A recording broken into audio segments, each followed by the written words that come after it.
Bueno, es un placer, es doble placer para mí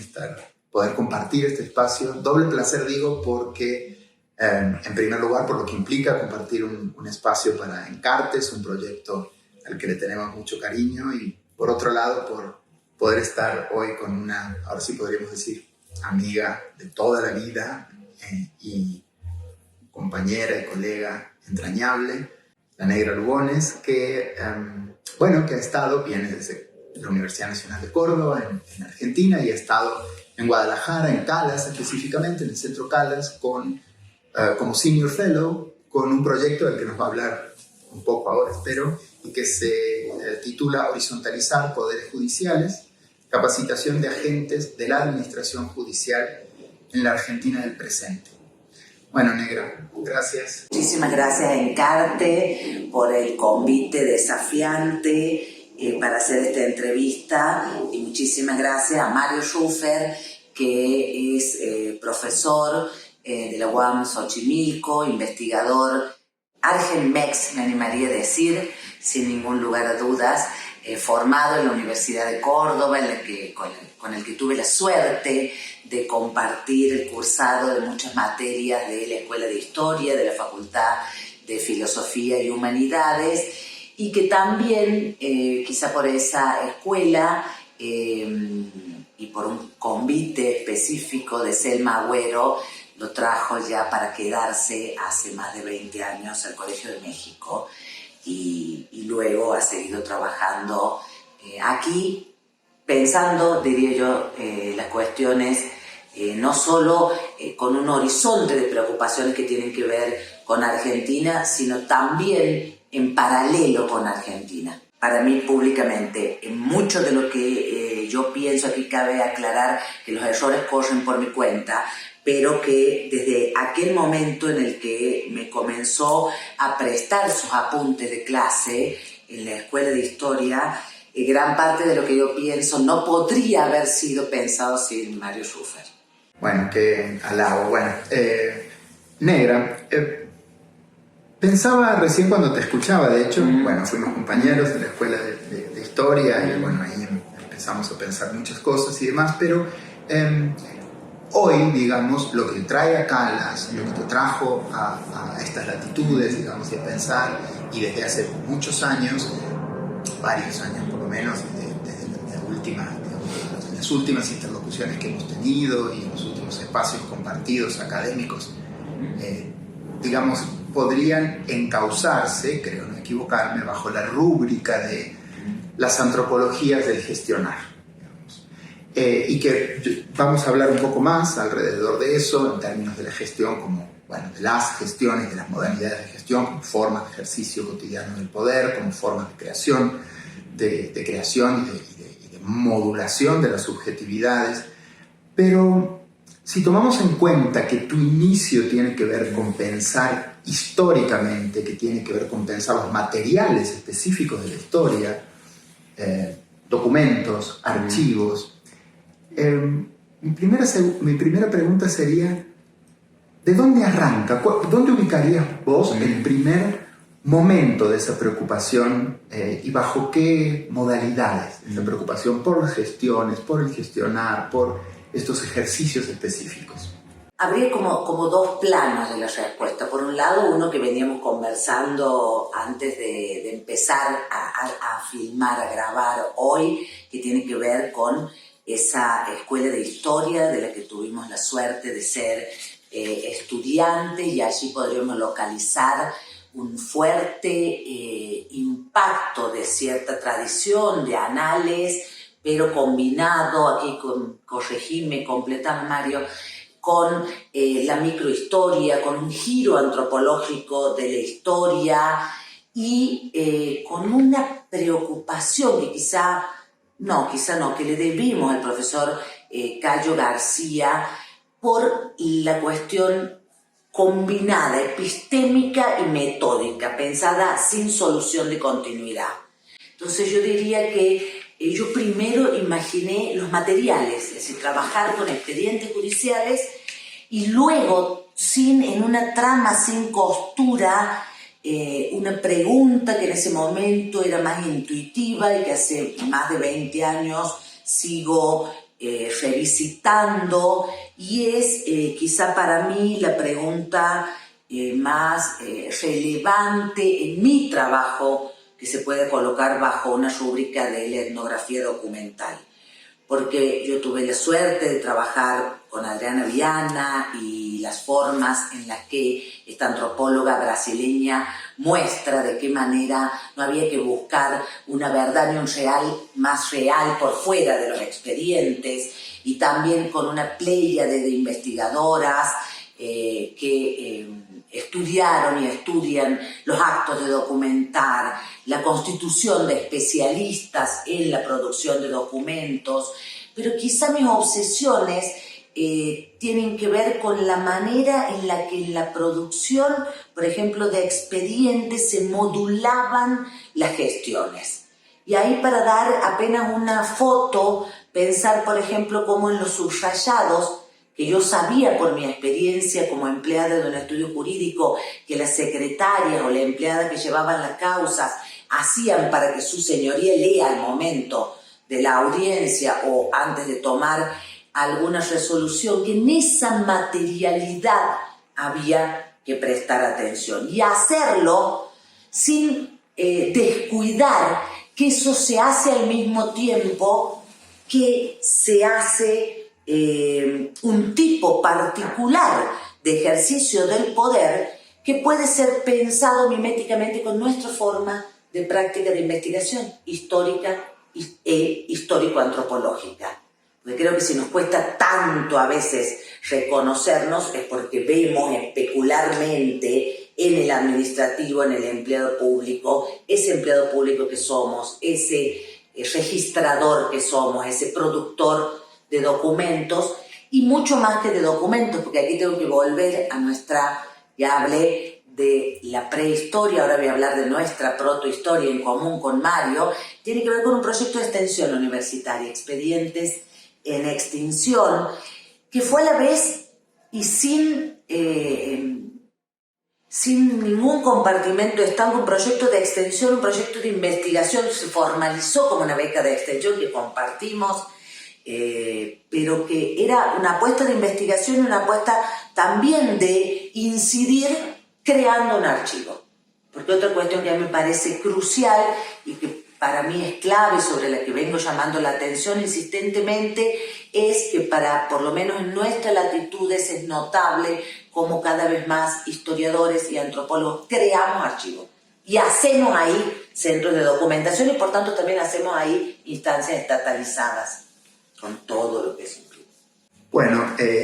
me gusta escucharte porque también es una forma de releer y revisitar la trayectoria. Bueno, dicen por ahí que somos los que alcanzamos a narrar un poco de nosotros mismos también en términos temporales y de nuestras propias prácticas. Y en ese sentido, ahora te preguntaría un poco sobre... Hay un concepto, digamos, que de hecho cuando hicimos La colonialidad y sus nombres, que es un libro colectivo que yo coordiné, que está publicado en Claxo y Siglo XXI Editores, yo insistía en que me parecía que la noción de poder tutelar tenía que estar presente en esa antología y tenías que escribir la voz. Porque sabía lo que ese concepto había implicado, digamos, en tu trayectoria de trabajo, que había implicado en términos de tus opciones. Y para eso es importante en esta entrevista hablar del segundo paso, que tiene que ver, para decirlo de algún modo, con Brasil, tu trayectoria en el Museo Nacional, la maestría y el doctorado en el Museo Nacional de Río de Janeiro, no sé si decir el cambio, pero bueno, la opción por la antropología, ya no la historia, sino la antropología social. ¿Cómo se vincula, digamos, y cómo puedes rastrear, digamos, esa preocupación en términos de tus primeras reflexiones en términos de la antropología, del gestionar hacia, digamos, su trayecto posterior en Brasil, tu tesis doctoral y la importancia, digamos, de ese paraguas atrás del poder tutelar. Bueno, aquí es importante, me parece a mí, ser explícita respecto de que así como yo lo entiendo a Mario como un investigador y un productor de conocimiento argenmex, yo también me puedo únicamente ubicar como una antropóloga carioca, aunque sea santiagueña. Esto es la marca de la tradición de trabajo del Museo Nacional, la impronta en todo lo que yo he hecho de esa formación, y también allí de Antonio Carlos de Sousa Lima con su trabajo que siempre abreva en canteras históricas, que siempre también es una antropología que se ha pensado a sí misma sin solución de continuidad con el trabajo de campo como un trabajo que incluye al de archivo y no que nunca que lo excluye o que lo omite. Y ese concepto al que alude, el de poder tutelar, acuñado por Antonio Carlos Sousa Lima en 1992 en un libro que felizmente he ayudado a traducir a 4 manos y que está publicado aquí por el CIESAS, Un Gran Cerco de Paz, y al que recomiendo siempre vivamente la lectura, llama la atención entre las vías regias de investigación y de análisis que abre sobre la recurrencia, la persistencia de prácticas coloniales e imperiales de dominio, de prácticas de conquista que son accionadas de maneras particulares que no pueden ser subsumidas al concepto de biopoder, aunque esté en diálogo con ese concepto, sino con formas más económicas, dirá Antonio en su libro de ejercicios del poder colonial, que no por la precariedad de sus medios hipotecan su eficacia, sino todo lo contrario. Aquí es clave el impacto que tiene, en mi lectura al menos, el control sobre la tierra, sobre sus recursos y son zonas geográficas y sociales de algún modo marcadas por la diferencia y por una incapacidad civil, sobre todo relativa. Ese concepto intenté comenzar a ponerlo en marcha en ese ensayo de etnografía documental que fuera la disertación de maestría, pero luego he retomado en mi trabajo de investigación para la tesis de doctorado sobre actuaciones judiciales relativas a menores. Y aquí diría que entro en diálogo fuerte con ese concepto a partir de la redefinición que Adriana Viana había hecho para pensar los menores, pero sobre todo haciendo hincapié sobre que esta consagración legal, política y moral de ciertos niños, niñas y adolescentes como merecedores de protección integral, también es someter los ejercicios de minorización a ellos y a sus mayores irresponsables en modos generificados de actuación estatal. Y aquí el nombre de patronato me sirve a mí para invocar la autoridad materna y gestiones maternales, modos de poder que son minorizantes y que me parece que pueden servir para pensar otras formas luego de protección integral de mujeres, de adultos mayores y de otros segmentos poblacionales que entran en esas categorizaciones. Negra, una cosa que mientras te escucho es algo que hemos hablado bastante en los últimos años y que tiene que ver con de qué forma romper un poco las tradiciones nacionales de nuestras propias disciplinas. Y lo digo porque, justo haciendo énfasis en lo que planteabas de mi condición de argenmex, uno podría decir, bueno, México y Argentina tienen una relación de larguísima data, bueno, no es necesario ni siquiera explayarnos aquí sobre eso, pero en términos de los intercambios, incluso los órganos de publicación conjunta, de tradiciones intelectuales que son impensables sin ese diálogo. Y Brasil, conocemos, caso específico del Museo Nacional, por ejemplo, una enorme fuerza, digamos, una antropología con una creatividad, una imaginación conceptual, metodológica, y que por razones que quizás tienen que ver con la lengua, quizás con otros elementos, desconocemos bastante. Por eso también la insistencia nuestra en decir, mía sobre todo en la cuestión de incorporar el concepto de poder tutelar en el libro, que pudiéramos empezar a dialogar en ese sentido. ¿Cómo ves lo fructífero también de poder trabajar, digamos, con esa tradición, incorporarla? Sé que en Argentina se está haciendo, de las generaciones que se han formado como ustedes en el museo. Y siempre me ha parecido que el diálogo con México, específicamente, el caso, por ejemplo, de poder tutelar un libro como Un gran cerco de paz, incluso que uno podría decir, habla de forma gritante algunos de los procesos de persistencia de la conquista en México. ¿Cómo ves vos? Me parece, por un lado, que la producción socioantropológica argentina de los últimos 20 años no podría ser bien comprendida sin considerar la intensidad de los intercambios con la producción antropológica brasilera. Con el Museo Nacional en particular, pero también con otros espacios de formación como la Universidad de Brasilia, como la Universidad de Campinas, y por un conjunto de referencias que pasan a ser un conjunto de referencias comunes, de lecturas que se van entrecruzando y que creo que cambian radicalmente esa suerte de desconocimiento persistente a veces respecto de la antropología brasilera, que han tenido dos grandes tradiciones antropológicas como la mexicana y la peruana. Pese a que hubo diálogos intensos, más antiguos, pero yo diría que han sido episódicos, que han sido intermitentes y que pareciera que no todavía pensamos que puedan ser considerados más que como esto, que lo que dije, referencias. Parece que es distinto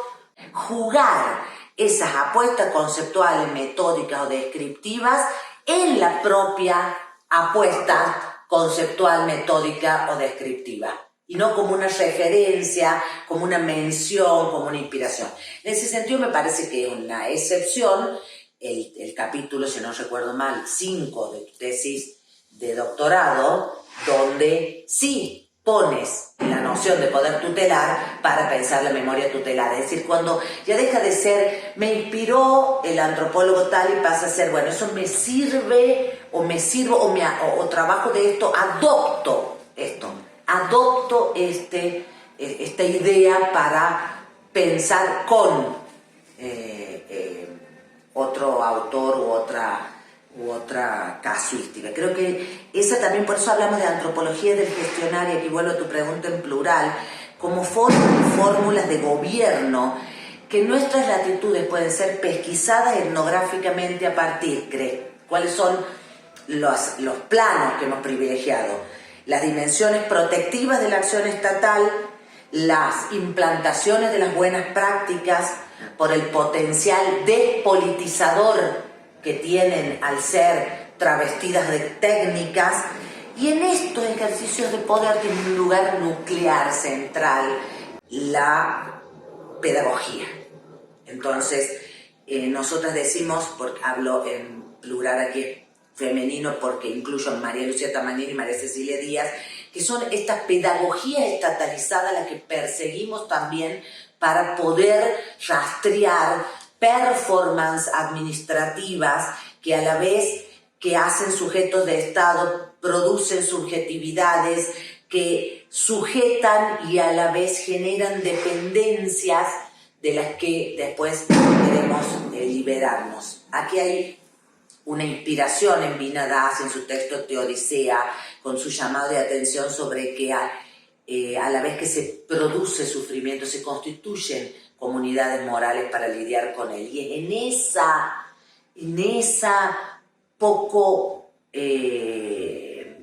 definida siempre arena que queremos dialogar también con administradoras, administradores.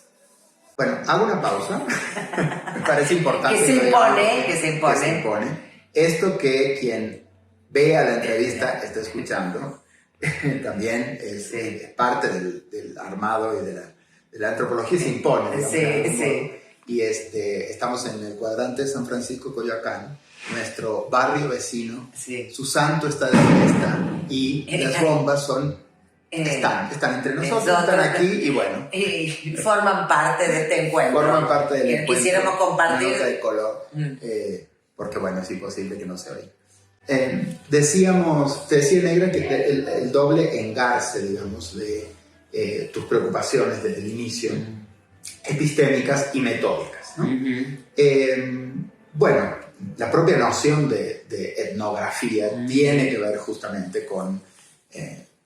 esa doble dependencia, por así decirlo, de la propia práctica, ¿no?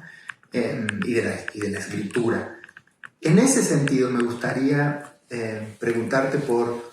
dos de tus últimos trabajos, y que creo que, bueno, abrevan justamente ahí. El primero, que es un trabajo con Gustavo Blázquez, que está en un libro que compilamos con Frida Gorbach, que se llama Indisciplinar la investigación, y que ustedes tienen un trabajo que muy, muy citado y que se da mucho en clases de metodología, incluso en México, que se llama De cómo no infamar, ¿no? Y que sobre el ejercicio de escribir sobre vidas ajenas, ¿no? Y ahí en ese texto hay una preocupación específica por dos grandes, digamos, nodos de la etnografía, que son la copresencia y la palabra de los otros, o como un don, como ustedes dicen en varios momentos del texto. Por otro lado, hace un año ya, que viniste a un encuentro a Tapalpa en la preparación de un libro que queremos mucho, varios colegas de Guadalajara, de México, que bueno, se llama La horizontalidad en las instituciones, y ahí tu trabajo, tu texto, ahí se denomina de cómo reciprocar, y ahí tu reflexión no solo entra al trabajo, digamos, o sigue en el trabajo con el problema de los otros, la palabra de los otros, el tiempo de los otros, sino también entra en diálogo con esto que conocemos en México a partir del trabajo pionero de Sara Corona Berkin, como la producción horizontal del conocimiento y la tradición de la horizontalidad y las metodologías horizontales, que además, bueno, formas parte de la red de producción horizontal del conocimiento ahora. Me gustaría que hables un poquito de cómo te convocan esas preocupaciones. Bueno, en el primer caso, el llamado, la apelación que nos hicieron desafiante con Frida Gorbach, ustedes dos, nos llevó a poder textualizar con Gustavo Blázquez,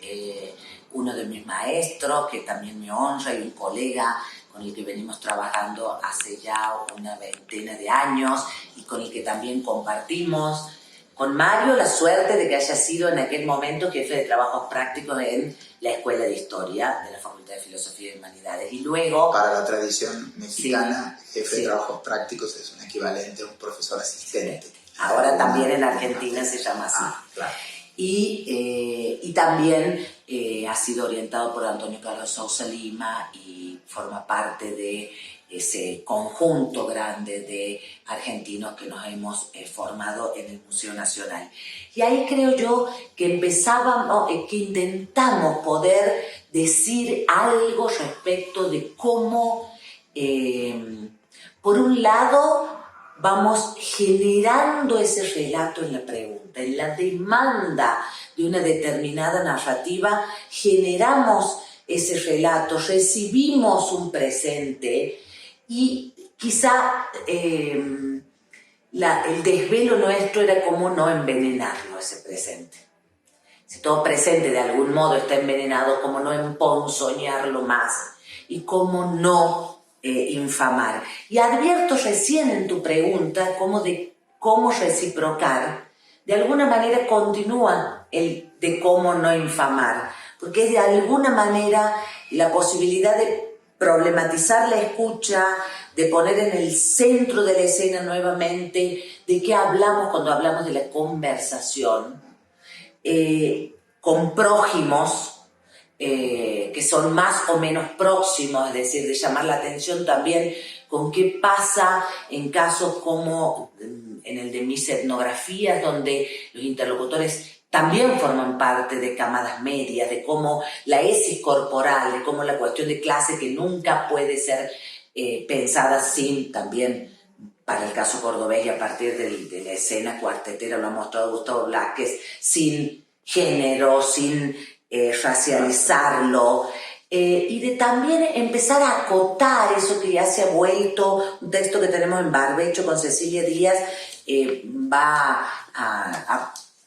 apostamos a decirlo mejor, pero aquí adelanto apenas una idea que tiene que ver con cómo acotar esto que se ha vuelto el lugar común del acompañamiento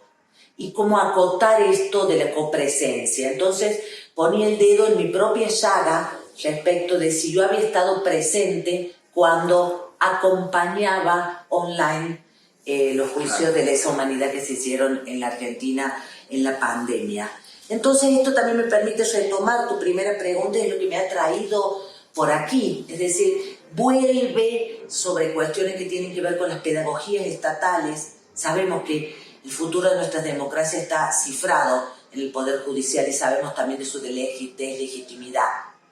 de amplio espectro, diría yo, pero busco un lugar que creo crucial de producción y de transmisión de conocimiento, cuál es la capacitación de los agentes judiciales para emprender una investigación cooperativa que busca horizontalizar en el sentido de imaginar políticamente instancias de formación judicial donde intervengan quienes han sido procesados, quienes han atravesado por la administración judicial y quienes intervienen rutinariamente en estas actuaciones, no solo ocupando los lugares centrales, sino tratando de dislocarme, ¿no? No pensar en las Cortes, ni en Buenos Aires, ni en México como capitales, sino pensar en planos más apaisados, los peritos, los técnicos, los administrativos, los abogados litigantes. Y aquí apenas una última nota al pie para decir que en otro momento hubiese ameritado explicación, pero hoy por hoy el enorme esfuerzo que se ha hecho en México y en Jalisco respecto de la formación judicial lo ha vuelto referencia en la Argentina. Entonces también para poder hacer nuevas preguntas, para intentar eso, crear nuevas cuestiones, he venido para aquí. Bueno, gracias, Negra. Mientras te escuchaba ahora pensaba que bueno, evidentemente hay en ti, digamos, también, no solamente en tu trabajo, sino también en quienes te han formado y tus colegas con quienes piensas, escribes, un esfuerzo también por pensar esto que incluso Pinadar rubricó, ¿no?, como los aspectos ilegibles u opacos de las acciones estatales, de los poderes de Estado. Me parece que si bien es cierto que se conocen, digamos, los esfuerzos del Poder Judicial, la fuerza de estas capacitaciones de México en Argentina, hay algo ahí con respecto a cómo se observa, quizás además uno de los costados, digamos, del poder de Estado de nuestras tradiciones republicanas más reservados para sí mismos, como el Poder Judicial, ¿no? Entonces ahí creo que seguramente va a haber mucho de lo que va a salir a partir de la investigación que la Negra está haciendo, que está en Barbecho en este momento y que es digamos, lo que se ha hecho una parte en este momento en Calas. La aparición en esta entrevista, en este espacio compartido, la aparición y la mención de textos ha sido adrede, ha sido pensada de algún modo, porque creíamos, digamos, con la Negra que por ahí quienes pueden oír esta entrevista, verla, trabajar con las ideas sobre las tradiciones que la negra está planteando sobre sus objetos de investigación, sobre su propia trayectoria, digamos, y los intereses y sus preguntas de investigación. Puede ser continuado esto con la lectura interesada de quienes quieran en estos textos que aquí hemos nombrado y que son parte de la producción de la Negra Lugones y bueno, sus preguntas están como muy claramente establecidas y con gran parte, digamos, de su despliegue en ese sentido del trabajo empírico, académico y metódico. Y no me queda más que agradecerle a la Negra, a Encartes, otra vez esta posibilidad. Y bueno, ojalá quienes vean este espacio y nos oigan puedan disfrutarlo. Bueno, muchísimas gracias. Y apenas decir que mi inscripción, mi afiliación en esta línea de trabajo de metodologías horizontales